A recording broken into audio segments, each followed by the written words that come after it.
the asymmetric bets that have existed in the economy where people get rich in a very short period of time. And when I say short period of time, I mean 5 to 10 years. Those opportunities are going away. They've migrated to private equity. They used to be in public stocks. In the 1980s, there were 8,000 publicly traded companies. Today, there's only 4,000 publicly traded companies. Half in 40 years. And the reason is most companies are staying private longer. They don't have to go public in order to raise money. Used to, if you wanted $100 million, you had to be listed on the public stock exchange. Now you can go to VCs, you can go to family office, you can go to private equity funds.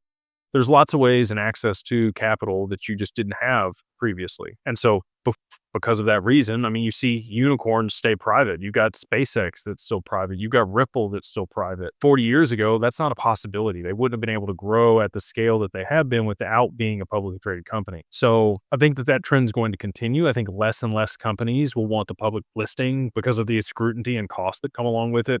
And so alongside that, with a regression to the mean in markets, because the efficiencies they're going to be created, the little guy's not going to ever get out of the hole. Dave Ramsey does a fantastic job of helping the average person get to wealth, but it's over 20 or 30 years. I think that's going to be the only way that you can do it on an asset-backed system. The leverage and ability to pay off your debt with cheaper currency isn't going to exist in the future. That's been a huge leverage point for people that have understood how debt worked and used it as a tool over the past 50 years. 1971 was when we moved off the gold standard. And since then, we've had floating exchange rates and they've been able to print in perpetuity. And so if you borrowed, in the 80s at high interest rates and then got to refinance the whole way down as they lowered interest rates all the way to '08, you built huge amounts of wealth because your assets appreciated while the currency was being devalued and you were paying off the debt notes that were supposed to be even with cheaper money over time, because where you borrowed, the money was worth more. And later on, when you paid it back, the money was worth less. It's not going to exist in the future. You're not going to have that arbitrage because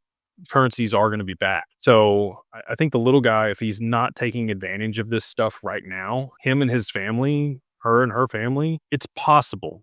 There will always be possibilities in business to generate large amounts of value for a lot of people and do really well. As far as investing though, it's going to be a slow, steady climb after all this stuff gets implemented.